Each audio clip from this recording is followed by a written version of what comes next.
For the past 3 weeks, viewers of BBC Two's Pilgrimage have journeyed with 7 celebrities of differing faiths and beliefs as they don backpacks and walking boots to tackle a modern-day 2,200-kilometre pilgrimage through Eastern Europe to the historic city of Istanbul.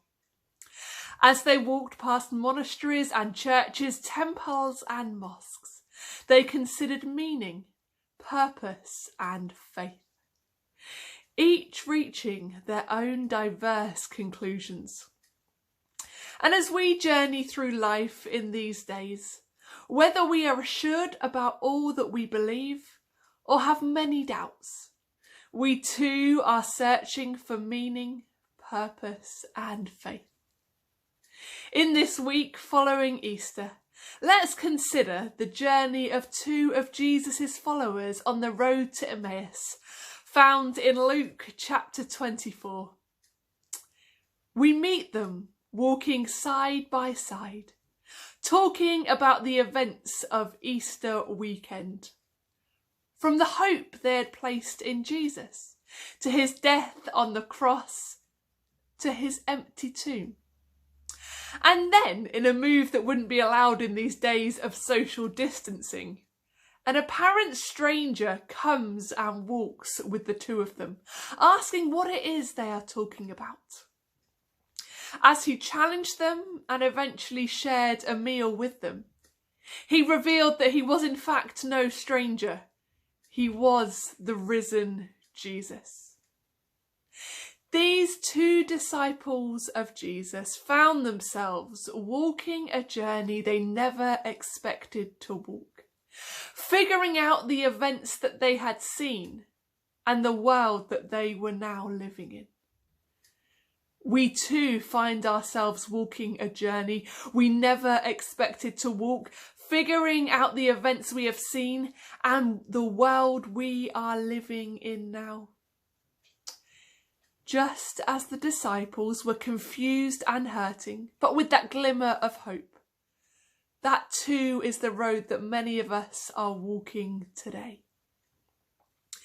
We may currently be taking very few physical journeys, but the emotional and spiritual ones we find ourselves on present us with many bumps, many diversions and many crossroads. There is a Chinese proverb which says, "To get through the hardest journey, we need take only 1 step at a time, but we must keep on stepping." Each step we take is a step into the unknown.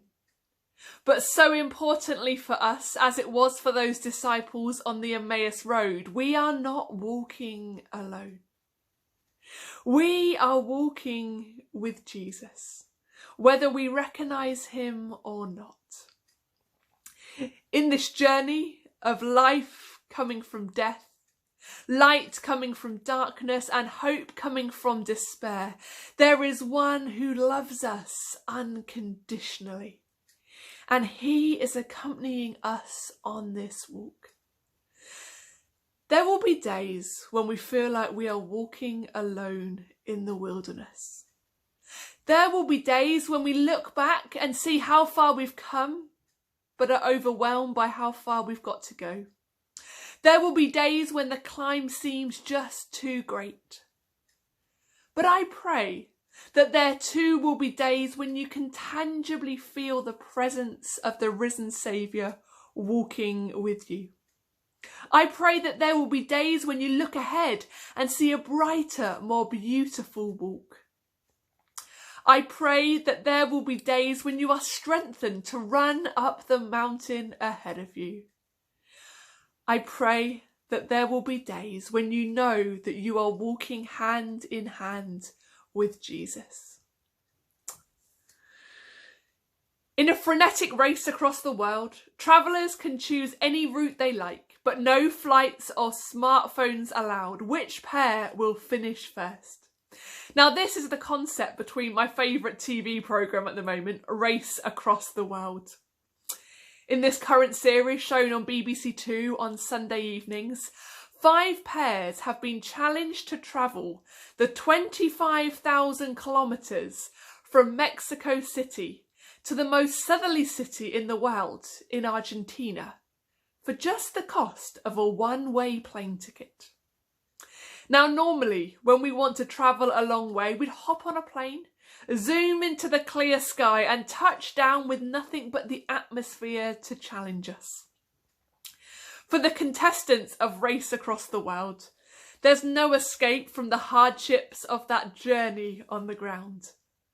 So far, they have faced civil unrest, a state of emergency, street poverty.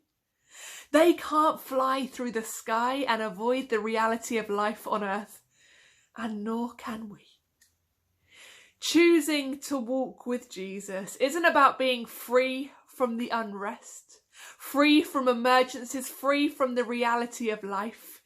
It's about travelling through it all, but knowing that we have a faithful, loving companion with us every step of the way. Perhaps today you wish that God would come in and take you out of this current reality, the heartache and the pain. And yes, sometimes God does calm the storm, but sometimes he lets the storm rage and calms his child. Today, I pray for you peace. Today, I pray for you the assurance of the love of Christ. Today, I pray for you a journey into hope, walking step by step with the risen Saviour. Let me leave with you some familiar words of a beautiful poem, Footprints in the Sand. It says this: "One night I dreamed a dream. As I was walking along the beach with my Lord, across the dark sky flashed scenes from my life. For each scene I noticed 2 sets of footprints in the sand, one belonging to me and one to my Lord. After the last scene of my life flashed before me, I looked back at the footprints in the sand. I noticed that at many times along the path of my life, especially at the very lowest and saddest times, there was only one set of footprints. This really troubled me, so I asked the Lord about it. Lord, you said once I decided to follow you, you'd walk with me all the way. But I noticed that during the saddest and most troublesome times of my life, there was only one set of footprints. I don't understand why, when I needed you the most, you would leave me." He whispered, "My precious child, I love you, and I will never, ever leave you, even during the hardest days. When you saw only one set of footprints, that, my child, is when I carried you." God won't always carry you out of the storm, but he will always carry you through it. May you know the presence of a faithful God as you journey through these days. God bless you.